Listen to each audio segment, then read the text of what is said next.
નમસ્કાર બાળકો, સૌ મજામાં ને? જો આજે આપણે આપણા પ્રકરણમાંથી ભણવાનું છે નાઇટ્રોજન ચયાપચય. હવે નાઇટ્રોજન ચયાપચય કોને કહેવાય? તો કે વનસ્પતિઓ નાઇટ્રોજનને ગ્રહણ કરે, પછી એમાંથી એ અલગ અલગ પદાર્થો બનાવે. દાખલા તરીકે એમિનો એસિડ, પ્રોટીન્સ, અંતઃસ્ત્રાવો, વિટામિન્સ વગેરે એવા બધા અણુઓ બનાવે. તો એને કહીશું નાઇટ્રોજનનો ચય. અને પછી વનસ્પતિના ભાગો કે વનસ્પતિ મરે અથવા તો પ્રાણીઓ મરે તો એનામાં રહેલા નાઇટ્રોજન યુક્ત દ્રવ્યો, એમિનો એસિડ, પ્રોટીન્સ, વિટામિન્સ, અંતઃસ્ત્રાવ, એનું વિઘટન થઈ અને એમાંથી નાઇટ્રોજન પાછો એમોનિયા સ્વરૂપે છૂટો પડે અને N2 સ્વરૂપે વાતાવરણમાં જતો રહે. એને શું કહેવાય? અપચય. એટલે કે વાતાવરણના નાઇટ્રોજનમાંથી વનસ્પતિઓ વિટામિન્સ, અંતઃસ્ત્રાવો, પ્રોટીન, એમિનો એસિડ એવા મોટા અણુઓનું નિર્માણ કરે, એ ચય. અને વનસ્પતિ કે પ્રાણીના મૃત અવશેષોમાંથી આ નાઇટ્રોજન છૂટો પડીને પાછો N2 માં ફેરવાય, એને કહેવાય અપચય. અને આખી ક્રિયાને શું કહેવાય? નાઇટ્રોજન ચયાપચય. પણ નાઇટ્રોજન ચયાપચય આપણે અહીંયા ફક્ત અને ફક્ત વનસ્પતિને અનુલક્ષીને ભણશું અને એમાં પણ ચય વાળો ભાગ છે એને વધારે મહત્વ આપશું. નાઇટ્રોજન ચયાપચયમાં આપણે અહીંયા 3 મુદ્દા ભણવાના છે. પહેલું ભણશું નાઇટ્રોજન ચક્ર, પછી જૈવિક નાઇટ્રોજન સ્થાપન એટલે કે સૂક્ષ્મ જીવો દ્વારા નાઇટ્રોજન સ્થાપનમાં ઉદાહરણ સ્વરૂપે આપણે સહજીવી નાઇટ્રોજન સ્થાપન ભણશું, અને છેલ્લે ભણશું એમોનિયાનું ભાવિ એટલે કે વનસ્પતિમાં જે એમોનિયા બને એનું આગળ શું થાય. એટલી આ 3 મુદ્દાઓ ભણશું. તો નાઇટ્રોજન ચયાપચયમાં સૌથી પહેલો મુદ્દો ભણીએ નાઇટ્રોજન ચક્ર. જો સામાન્યતઃ નાઇટ્રોજન ક્યાં હોય? તો કે વાતાવરણમાં હોય. અને વાતાવરણમાં નાઇટ્રોજન કયા સ્વરૂપે હોય?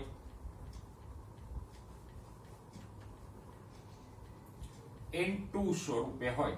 અને આ N2 ને સવિસ્તાર આપણે લખીએ તો એમાં નાઇટ્રોજનના 2 પરમાણુઓ 3 સહસંયોજક બંધથી આ રીતે જોડાયેલા હોય, એ તમે જાણો છો.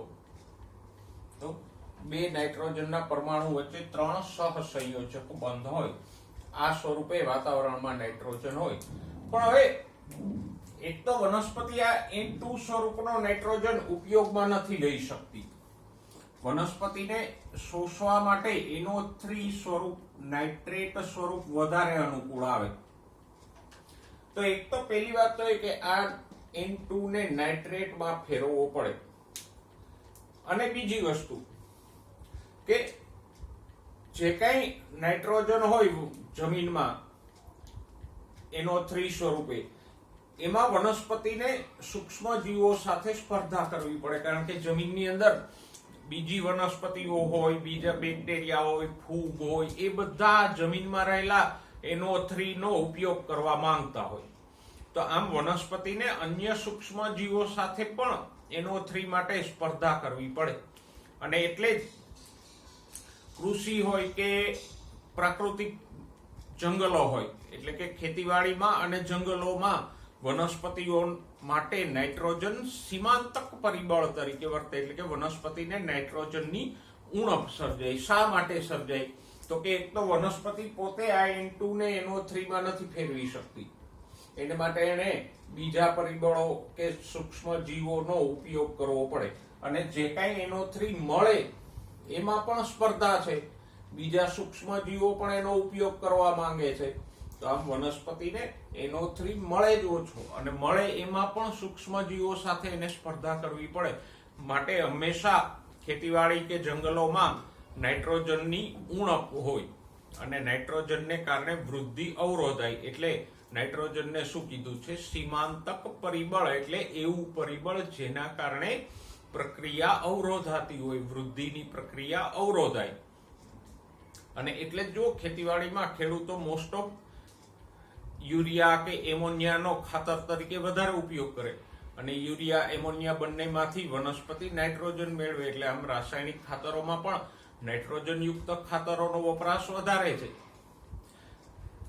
અને આમ જુઓ તો પણ કાર્બન, હાઇડ્રોજન અને ઓક્સિજન પછી ચોથા નંબરનું કોઈ અગત્યનું દ્રવ્ય હોય તો એ કયું છે?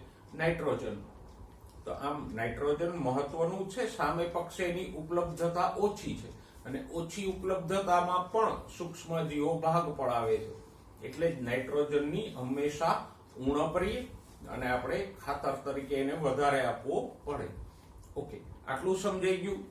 તો પાછા મૂળ વાત ઉપર આવીએ. નાઇટ્રોજન વાતાવરણમાં N2 સ્વરૂપે હોય અને એમાં નાઇટ્રોજનના બે પરમાણુ વચ્ચે 3 સહસંયોજક બંધ હોય. હવે આ નાઇટ્રોજનને એમોનિયામાં ફેરવવામાં આવે એ પ્રક્રિયાને શું કહેવાય? નાઇટ્રોજન સ્થાપન.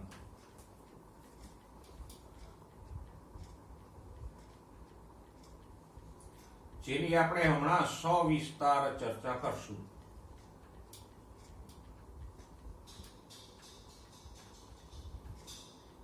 તો આ વાતાવરણના N2 ને એમોનિયામાં ફેરવવામાં આવે એ જ પ્રક્રિયાને શું કહેશું? નાઇટ્રોજન સ્થાપન. ઓકે, હવે આ નાઇટ્રોજન સ્થાપન કોણ કરી આપે? તો કે ઘણા બધા સૂક્ષ્મ જીવો કરી આપશે. અહીંયા આપણે બતાવ્યું છે નાઇટ્રોસોમોનાસ, નાઇટ્રોકોકસ, નાઇટ્રોબેક્ટર જેવા બેક્ટેરિયાઓ પણ એ પ્રક્રિયામાં ભાગ ભજવે. પછી ઘણા ઉદ્યોગોમાંથી પણ N2O કે NO2 જેવા વાયુઓ નીકળતા હોય. વીજળીના ચમકારાઓ પણ વાતાવરણના N2 ને એમોનિયામાં ફેરવી આપે. વાહનોના ધુમાડામાંથી પણ N2O કે નાઇટ્રસ ઓક્સાઇડ જેવા નાઇટ્રેટ જેવા વાયુઓ નીકળતા હોય. તો આમ જૈવિક એટલે સૂક્ષ્મ જીવો, ઉદ્યોગોના ધુમાડા, વાહનોના ધુમાડા, વીજળીના ચમકારા એ N2 ને શેમાં ફેરવી આપે? તો કે NO3, NO2 કે N2O માં ફેરવી આપે. અને પછી આ NO2, NO3 કે N2O છે એ એમોનિયામાં ફેરવાશે. એને આપણે શું કહીશું? નાઇટ્રોજન સ્થાપન. ઘણીવાર ઔદ્યોગિક દહન એટલે ઉદ્યોગો દ્વારા જે કોલસા કે પેટ્રોલિયમ બાળવામાં આવે એ, પછી જંગલમાં આગ લાગે એ, વાહનોના એન્જિનમાં નાઇટ્રોજનનું ઓક્સાઇડમાં રૂપાંતરણ થાય, વીજળીના ચમકારાઓ દ્વારા થાય. તો એ બધી બાબતો નાઇટ્રોજનના રૂપાંતરણમાં ભાગ ભજવે. પણ આપણા માટે મહત્વનું રૂપાંતરણ કયું છે? N2 નું એમોનિયામાં રૂપાંતરણ અને બીજા સ્ટેપમાં એમોનિયાનું NO3 માં રૂપાંતરણ. આ બે તબક્કા નાઇટ્રોજન ચયાપચયમાં અગત્યના છે. ઓકે, હવે અપચયની વાત કરીએ. તો વનસ્પતિ આ જે નાઇટ્રોજન મેળવે એનો એ શેમાં ઉપયોગ કરે? તો કે વિવિધ અણુઓ બનાવવામાં ઉપયોગ કરે. દાખલા તરીકે આપણે આ ચેપ્ટરમાં ભણ્યા એમિનો એસિડ,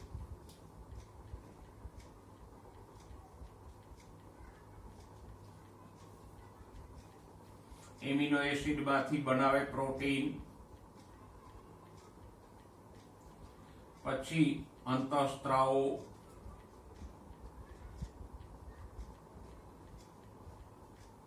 અંતઃસ્ત્રાવો પછી વિટામિન્સ, સાથે સાથે ન્યુક્લિક એસિડ્સ એટલે DNA, RNA,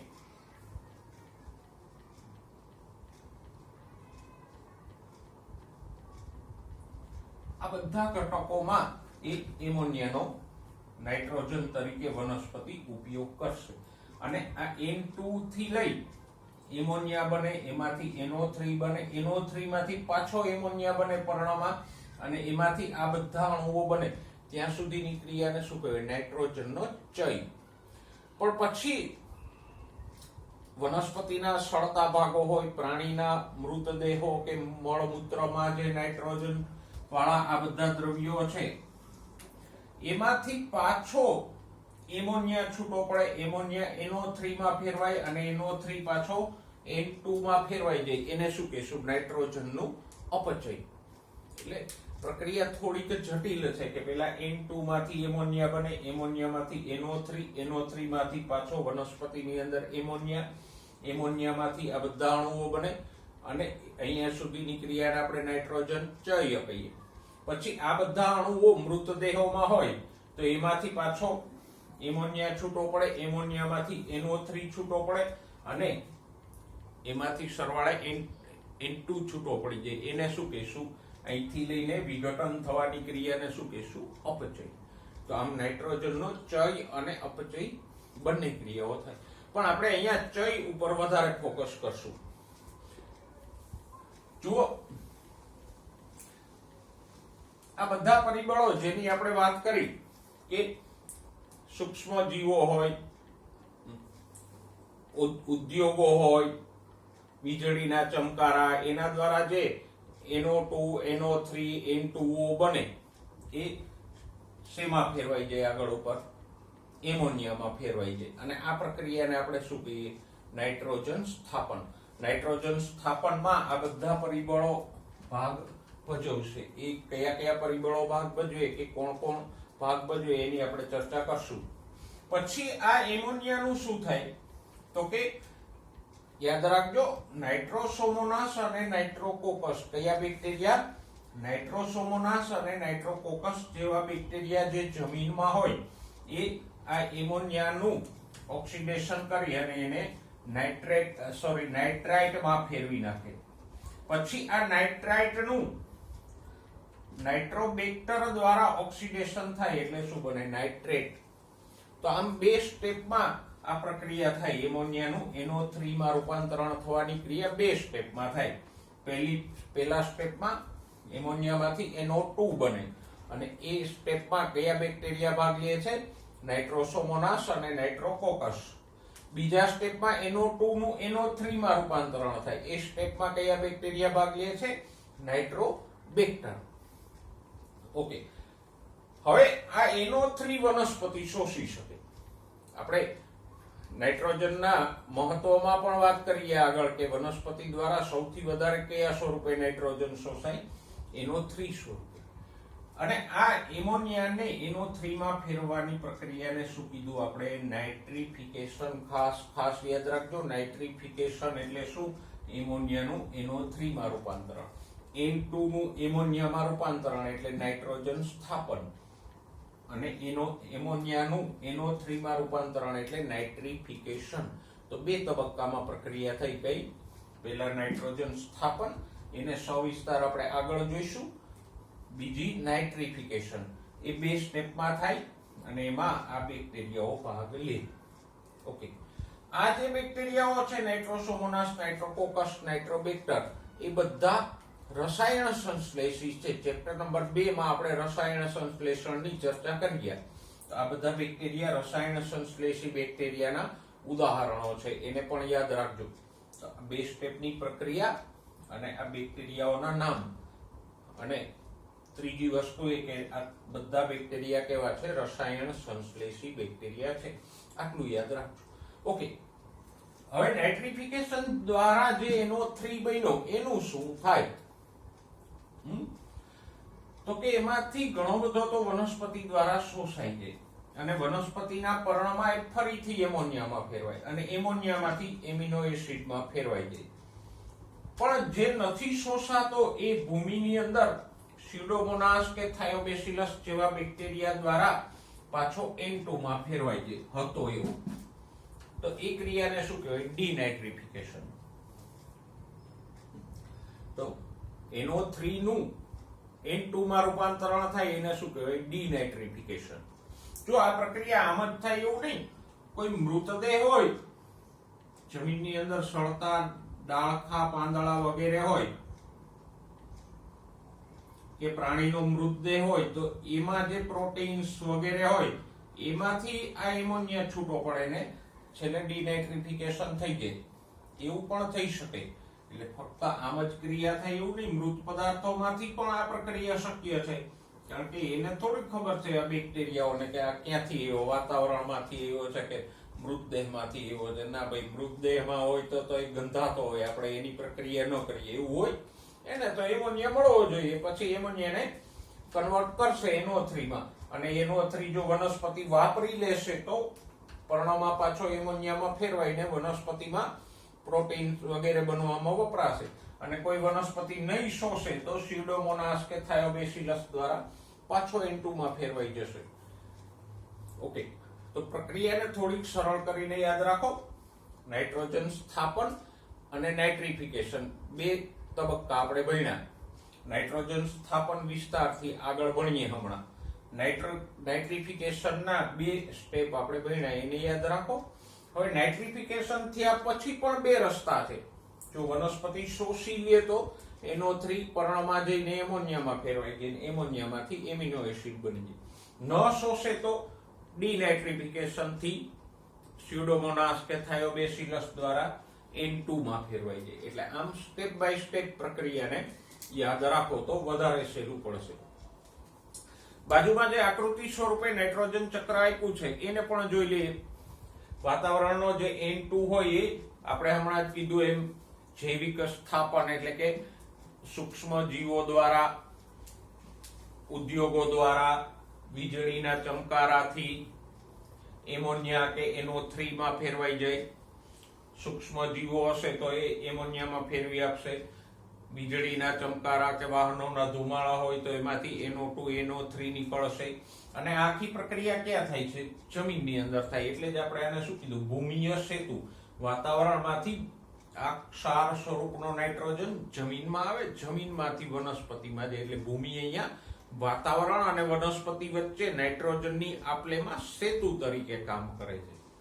ઓકે, આ NO3 વનસ્પતિમાં જાય. આપણે જોયું અહીંયા લખેલું જ છે, NO3 વનસ્પતિ દ્વારા શોષાય, પછી વનસ્પતિ એને એમોનિયામાં ફેરવી અને જૈવભાર એટલે પોતાના અણુઓ બનાવવામાં વાપરે. ઘણો બધો નાઇટ્રોજન ખોરાક દ્વારા વનસ્પતિમાં જાય. દાખલા તરીકે કોઈ પ્રાણી વનસ્પતિને ખાય તો વનસ્પતિમાં જે પ્રોટીન કે વગેરેમાં નાઇટ્રોજન હોય એ પ્રાણીને મળે. પછી વનસ્પતિ કે પ્રાણી મરે તો એના જૈવભાર એટલે અવશેષો સળે, વિઘટન પામે, એટલે એનું એમોનિફિકેશન થાય. એ નાઇટ્રોજન એમોનિયા સ્વરૂપે છૂટો પડી જાય. હવે એ એમોનિયાનું પાછું અહીંયા જે બે સ્ટેપ આપ્યા છે એ જ પ્રમાણે NO2 માં રૂપાંતરણ થાય, પછી NO3 માં રૂપાંતરણ થાય. પાછું જો વનસ્પતિ એને શોષી લે NO3 ને તો ઉપયોગમાં આવી જાય. ન શોષે તો ડીનાઇટ્રિફિકેશન થી પાછો વાતાવરણમાં જતો રહે. તો આ પ્રમાણે આખું નાઇટ્રોજનનું ચક્ર ચાલે. એમાંથી આ સમીકરણોને અને બેક્ટેરિયાઓના ઉદાહરણોને ખાસ યાદ રાખજો. આશા રાખું છું તમને સમજાઈ ગયું હશે. હવે નાઇટ્રોજન ચયાપચયમાં બીજો મુદ્દો જોઈએ, જૈવિક નાઇટ્રોજન સ્થાપન. આપણે હમણાં જ વાત કરી ગયા કે નાઇટ્રોજન સ્થાપન કોને કહેવાય? તો કે વાતાવરણના N2 નું NH3 એમોનિયામાં રૂપાંતરણ થાય એને શું કહેવાય? નાઇટ્રોજન સ્થાપન. અને આ નાઇટ્રોજન સ્થાપનની પ્રક્રિયા ઘણા બધા પરિબળો દ્વારા થાય. કયા કયા પરિબળો દ્વારા થાય? તો કે નાઇટ્રોજન સ્થાપન કરનારાઓમાં ઘણા અજૈવિક ઘટકો પણ છે. જેમ કે હમણાં જ આપણે જોયું રાસાયણિક ખાતરો દ્વારા પણ જે નાઇટ્રોજન આપીએ છીએ એ કન્વર્ઝન અજૈવિક ફેક્ટરીમાં થયેલું છે. વીજળીના ચમકારા દ્વારા પણ આ રૂપાંતરણ થઈ શકે. વાહનોના ધુમાડા, ઉદ્યોગોના ધુમાડા, એ બધા દ્વારા આ નાઇટ્રોજન સ્થાપન થાય. પણ એ બધું કેવું છે? અજૈવિક.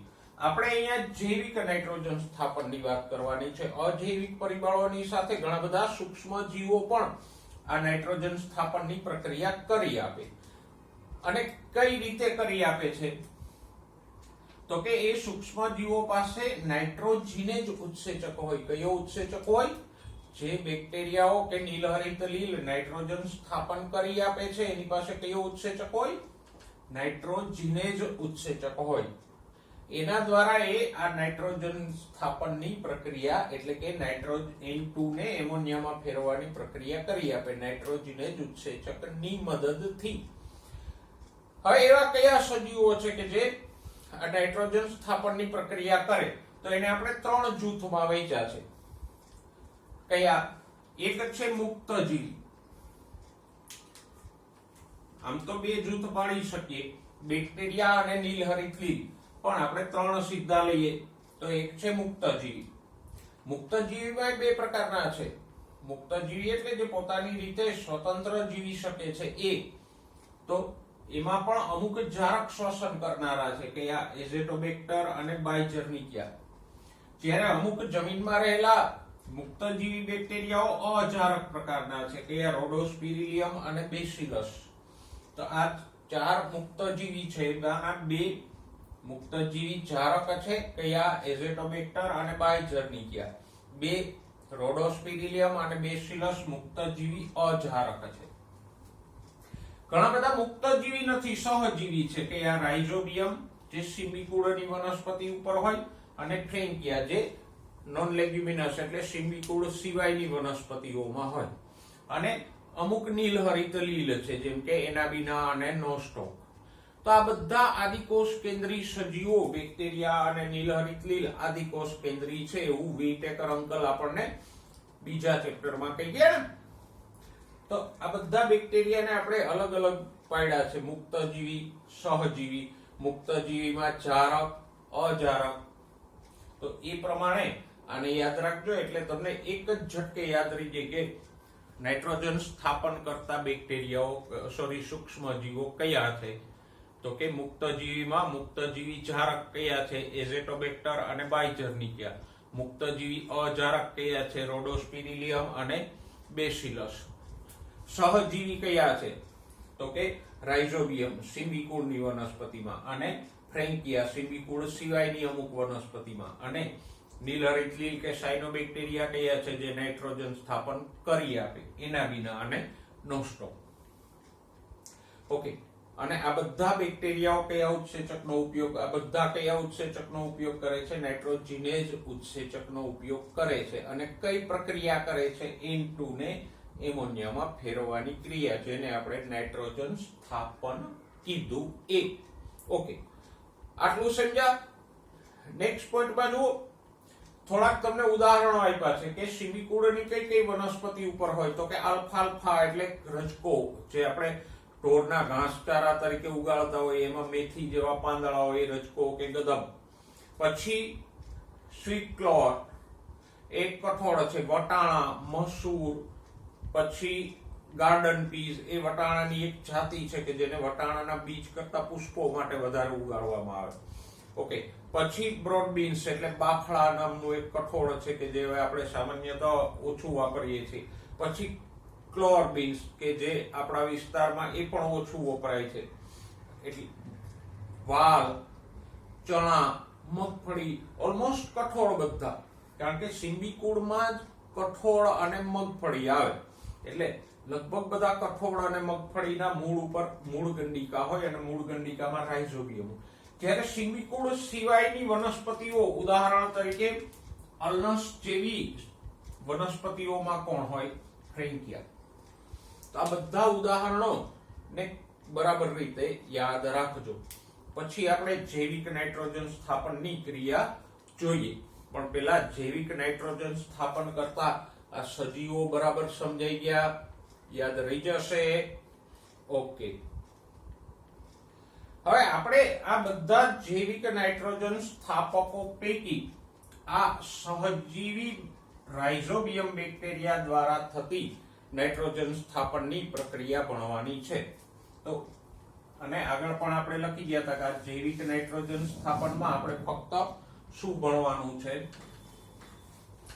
તો કે ફક્ત સહજીવી બેક્ટેરિયા દ્વારા થતી નાઇટ્રોજન સ્થાપનની પ્રક્રિયા ભણવાની છે.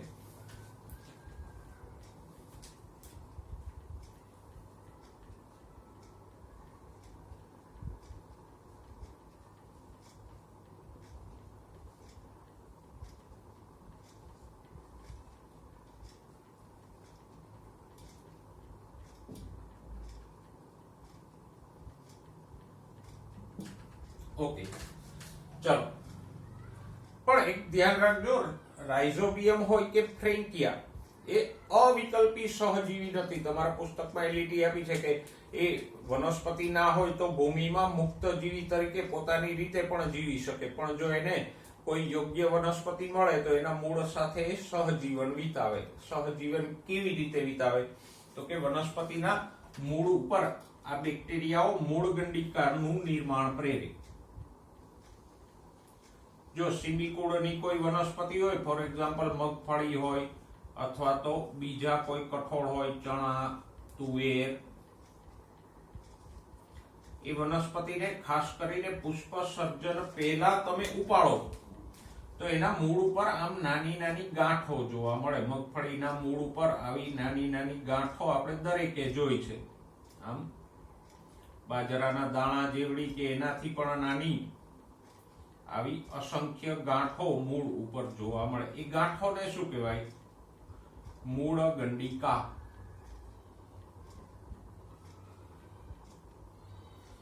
અને આ મૂળ ગંડિકાની અંદર આ બેક્ટેરિયાઓ સહજીવન ગુજારે.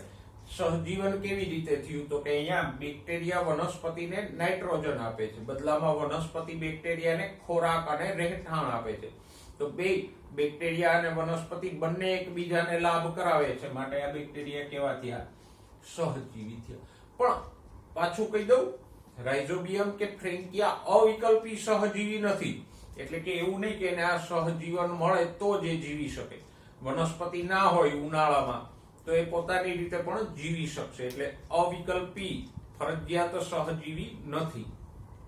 ઓકે, હવે આ મૂળગંડિકાને તમે કોઈ છોડ અને પુષ્પ સર્જન પહેલા ઉપાડી એના મૂળગંડિકા એને લ્યો અને એનો બ્લેડથી આડો છેદ લ્યો તો કેન્દ્રસ્થ ભાગ લાલ કે ગુલાબી પડતો જોવા મળશે. અને એ લાલ કે ગુલાબીપણાનું કારણ શું? તો કે એની અંદર આપણા હિમોગ્લોબિન ને મળતો એક પદાર્થ હોય, એનું નામ છે લેગ હિમોગ્લોબિન. કયો પદાર્થ હોય? લેગ હિમોગ્લોબિન નામનો પદાર્થ હોય. એને કારણે મૂળગંડિકા ગુલાબી પડતી દેખાય. ઓકે, હવે આપણે પહેલા તો એ પ્રક્રિયા પછી જોઈએ કે આ સહજીવી રાઇઝોબિયમ બેક્ટેરિયા દ્વારા કેવી રીતે નાઇટ્રોજન સ્થાપન થાય એની ચર્ચા પછી કરીએ. પહેલા તો આપણે મૂળગંડિકાનું નિર્માણ ભણીએ કે મૂળગંડિકા કેવી રીતે બને.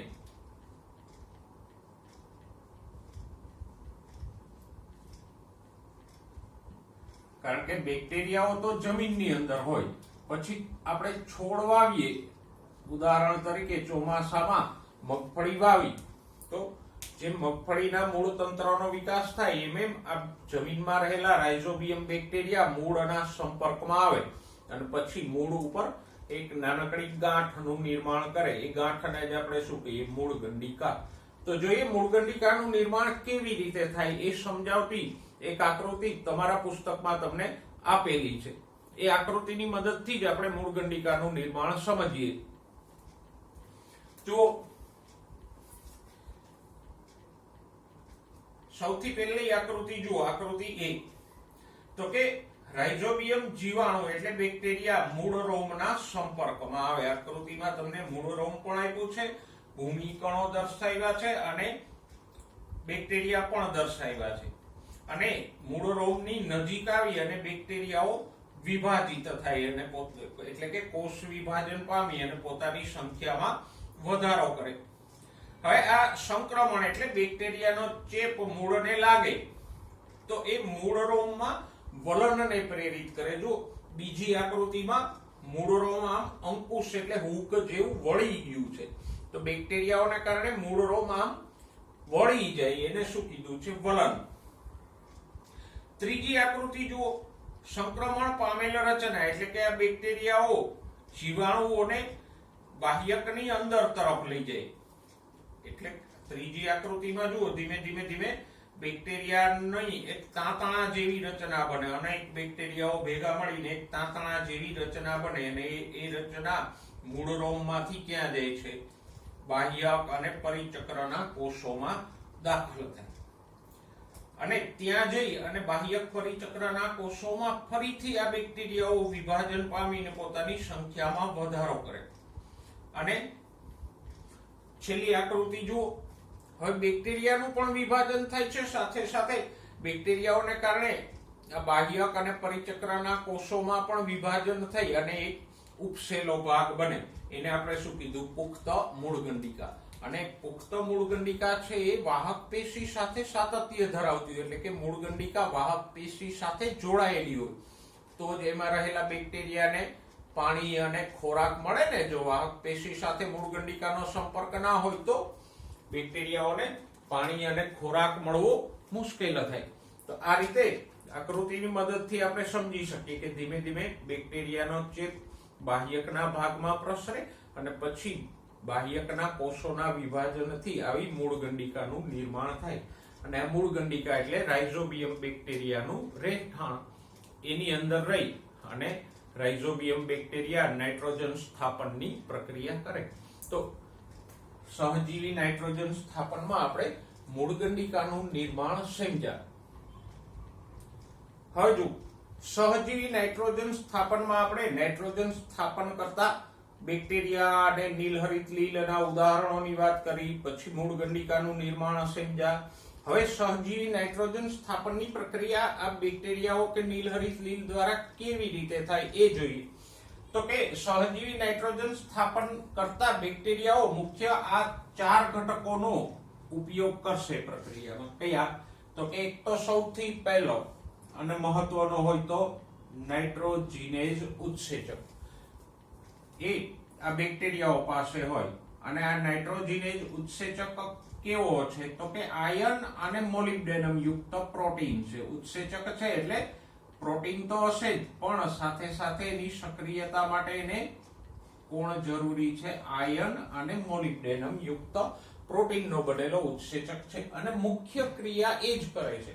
નાઇટ્રોજન સ્થાપન એટલે N2 ને એમોનિયામાં ફેરવવાની પ્રક્રિયા આ નાઇટ્રોજીનેઝ ઉત્સેચક જ કરે છે, જેને આપણે અહીંયા દર્શાવ્યો છે.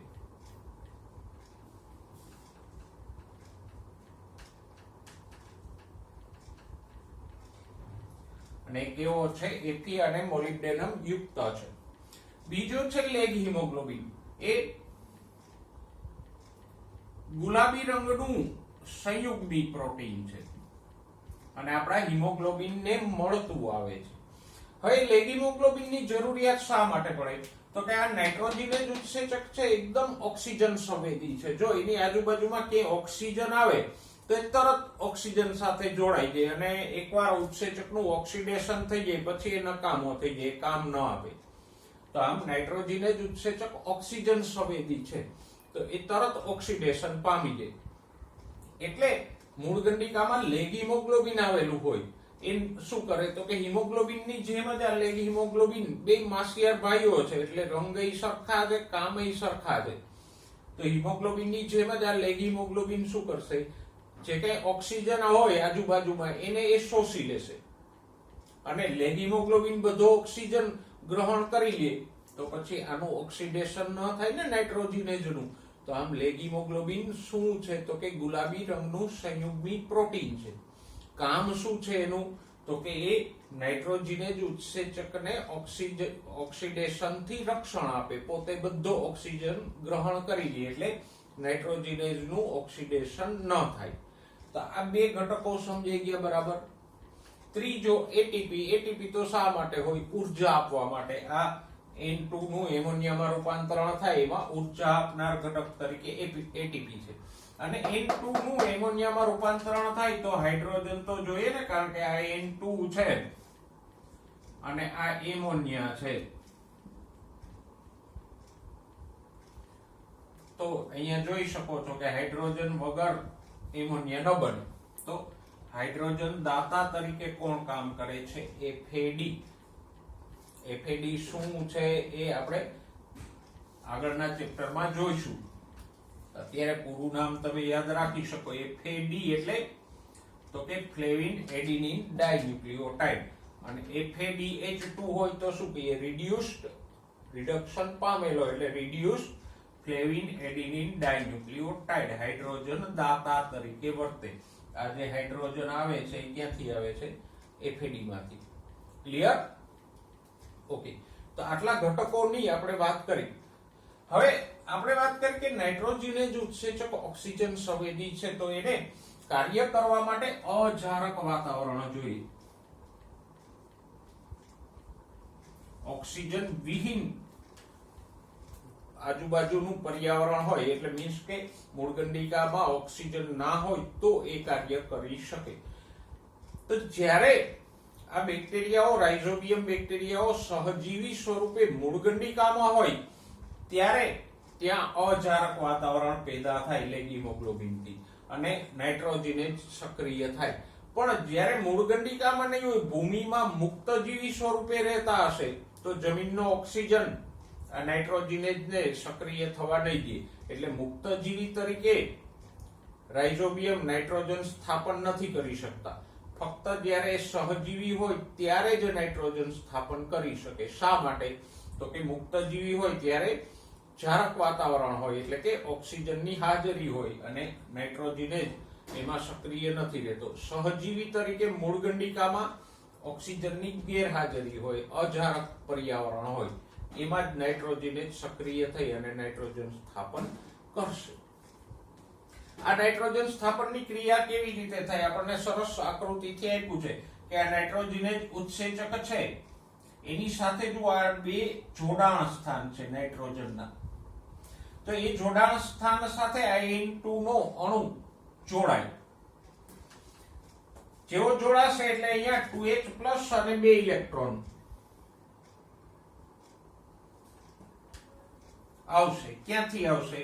તો કે આ FADH2 માંથી. કંઈક પ્રક્રિયા આપણે આમ લખી શકીએ, FADH2 રિડ્યુસ્ડ ફ્લેવિન એડિનિન ડાઇન્યુક્લિયોટાઇડ, એમાંથી 2H+ અને 2 ઇલેક્ટ્રોન છૂટા પડ્યા અને FAD અલગ પડી ગયું. તો આવી રીતે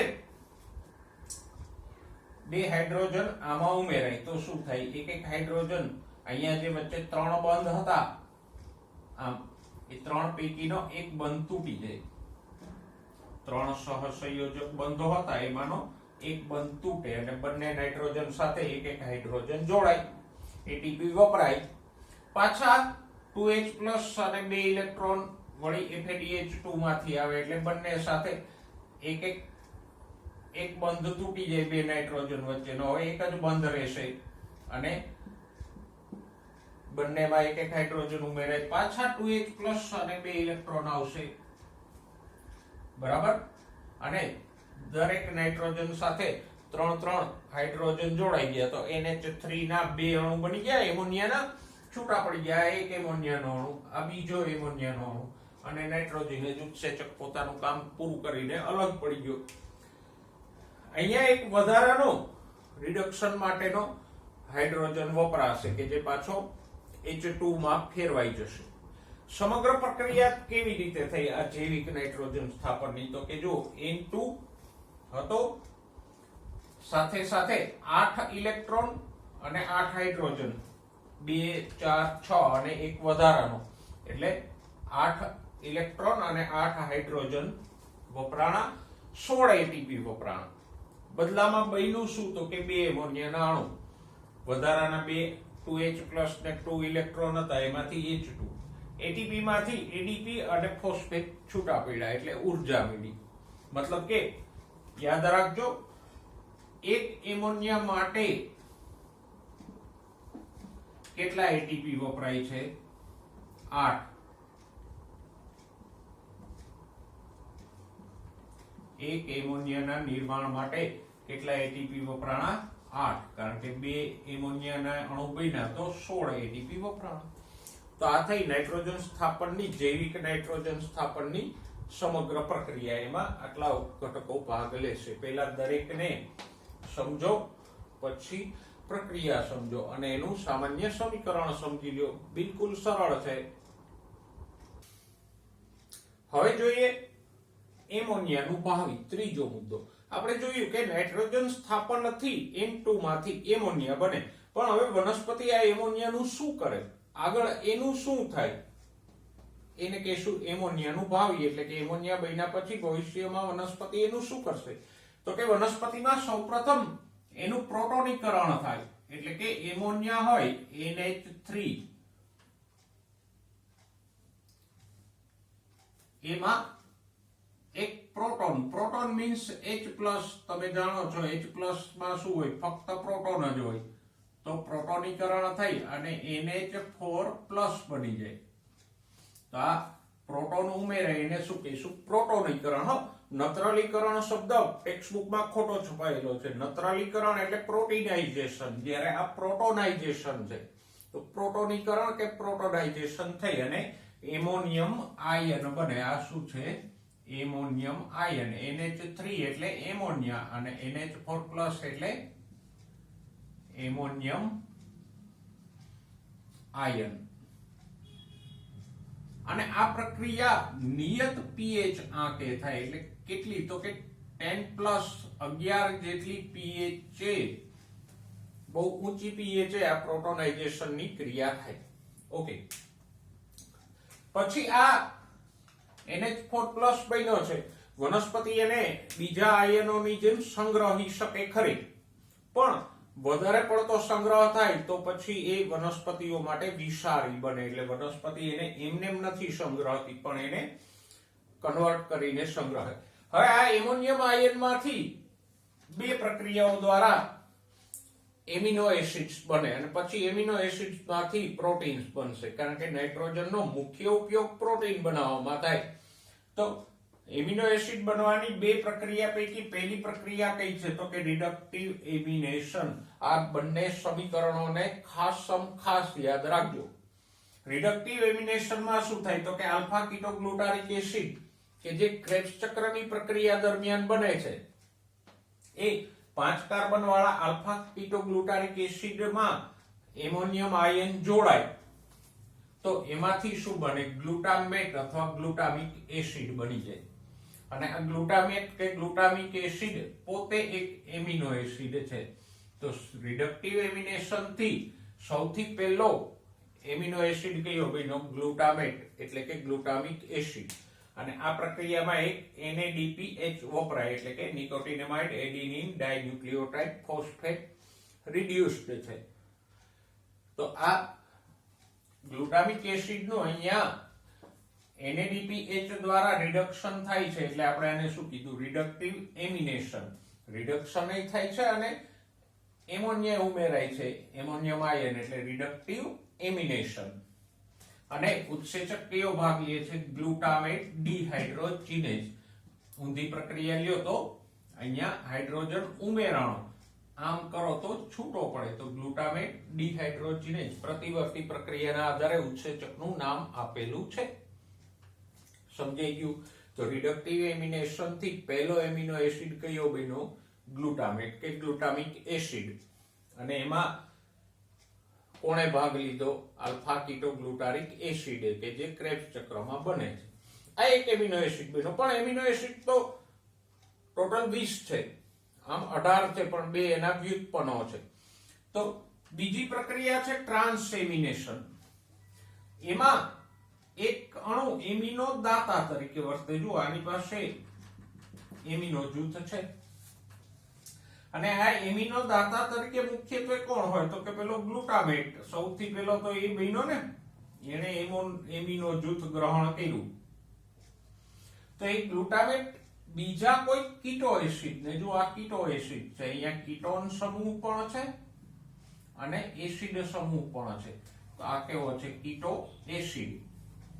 તો એ બીજા કોઈ આવા કીટો એસિડ કે જે એમિનો ગ્રાહી તરીકે વર્તે છે, એને પોતાનું એમિનો જૂથ આપી દેશે. જો ખબર પડે, અહીંયા R1 લખ્યું છે, અહીંયા R2 છે. R એટલે હાઇડ્રોજન સિવાયનું કોઈ જૂથ હશે, બરાબર? તો આ ગ્લુટામેટ સામાન્યતઃ ગ્લુટામેટ એટલે ગ્લુટામિક એસિડ એમિનો દાતા તરીકે વર્તી અને બીજા કોઈ કીટો એસિડના કીટો સમૂહમાં એમિનો જૂથ ટ્રાન્સફર કરે. એટલે નામ શું આપ્યું છે? ટ્રાન્સએમિનેશન. એમિનો જૂથ એકમાંથી બીજા કીટો એસિડમાં ટ્રાન્સફર થાય છે, એટલે ટ્રાન્સએમિનેશન. અને ઉત્સેચક પણ કયો છે? ટ્રાન્સએમિનેઝ. જો તો આ R1 જૂથ વાળો જે હતો કીટો કે ગ્લુટામિક એસિડ, એને પોતાનો એમિનો સમૂહ R2 જૂથ વાળા કીટો એસિડને આપી દીધો, તો એ પણ એમિનો એસિડમાં ફેરવાઈ ગયું. તો અહીંયા આવા અલગ અલગ 17 પ્રકારના આ જૂથવાળા એમિનોગ્રાહી કીટો એસિડો હોય અને એ 17 માંથી અલગ અલગ 17 પ્રકારના આવા એમિનો એસિડ બને. તો એક ગ્લુટામિક એસિડ બન્યો તો એમાંથી બીજા 17 પ્રકારના એમિનો એસિડ ટ્રાન્સ એમિનેશન થી બન્યા, એટલે ટોટલ કેટલા થયા? 18 એમિનો એસિડ આ રીતે બન્યા. એક રિડક્ટિવ એમિનેશન થી બને છે અને 17 ટ્રાન્સ એમિનેશન થી બને છે. પછી બે એમિનો એસિડના વ્યુત્પન્નો છે. કયા છે? તો કે એસ્પાર્ટિક એસિડ માંથી બને એસ્પર્જિન અને બીજો છે ગ્લુટામિન. આ બંનેને આપણે એમાઇડ કહીએ. એમિનો એસિડના વ્યુત્પન્નો છે એટલે એને શું કહીશું? એમાઇડ. કયા એમાઇડ બે કયા છે? એસ્પર્જિન અને ગ્લુટામિન. કેવી રીતે બને છે? તો કે એસ્પાર્ટિક એસિડમાં એમિનો સમૂહ વધારાનો ઉમેરાય. એસ્પાર્ટિક એસિડ એમિનો એસિડ છે એટલે એમાં એમિનો સમૂહ તો હશે, પણ વધારાનો એમિનો એસિડ ઉમેરાય હાઇડ્રોક્સિલ જૂથમાં. OH ની જગ્યાએ વધારાનો એક એમિનો સમૂહ ઉમેરાય તો શું બની જાય? એસ્પર્જિન. અને એવી જ રીતે ગ્લુટામિક એસિડમાં વધારાનો એક એમિનો જૂથ ઉમેરાય હાઇડ્રોક્સિલ સમૂહને સ્થાને તો શું બની જાય? ગ્લુટામિન. તો આમ એસ્પર્જિન અને એસ્પાર્ટિક એસિડ અને ગ્લુટામિક એસિડ નામના એમિનો એસિડમાંથી અનુક્રમે એસ્પર્જિન અને ગ્લુટામિન નામના બે એમાઇડ બને. અને અહીંયા એક એક્સ્ટ્રા એમિનો સમૂહ ઉમેરાય છે એટલે એમિનો એસિડ કરતા એમાઇડમાં નાઇટ્રોજન વધારે હશે. યાદ રાખજો, એમિનો એસિડ કરતા એમાઇડમાં નાઇટ્રોજન વધારે હોય. તો આપણે જોયું. પછી જે કઈ એમિનો એસિડ્સ બને છે એમાંથી આગળ પ્રોટીન બનશે, અથવા તો આ એમિનો એસિડ મૂળમાંથી આગળ બીજા ભાગોમાં વહન પામશે તો જલવાહક પેશી દ્વારા એમિનો એસિડનું સ્થળાંતરણ થશે. ઘણી બધી વનસ્પતિઓ છે, દાખલા તરીકે સોયાબીન જેવી વનસ્પતિઓ ઉત્સેદન દ્વારા યુરિટ્સ નું પણ સ્થળાંતરણ કરે. અને આ યુરિટ્સ છે એ નાઇટ્રોજનથી ભરપૂર અણુઓ છે. તો આ યુરિટ્સને યાદ રાખજો, શેમાં હોય? સોયાબીન જેવી વનસ્પતિઓમાં. એમોનિયામાંથી એમિનો એસિડ બનવાની આ બે પ્રક્રિયાઓ યાદ રાખજો. ત્રીજા સ્ટેપમાં આ બે એમાઇડ્સ બનવાની પ્રક્રિયાને યાદ રાખજો, સરળતાથી યાદ રહી જશે. આજે આપણે નાઇટ્રોજન ચયાપચય વિશે બિલકુલ સવિસ્તાર ભણ્યા, સ્ટેપ બાય સ્ટેપ મુદ્દાસર. બોર્ડ ઉપર મેં જે કંઈ તમને શોર્ટમાં લખીને આપ્યું છે એ પ્રમાણે તમારી નોટમાં નોંધી અને યાદ રાખજો તો બિલકુલ સરળતાથી તમને યાદ રહી જશે. નેક્સ્ટ ટાઈમ નવા મુદ્દાઓની ચર્ચા સાથે ફરીવાર મળીશું. ત્યાં સુધી સ્વસ્થ રહો, મસ્ત રહો અને ભણવામાં વ્યસ્ત રહો.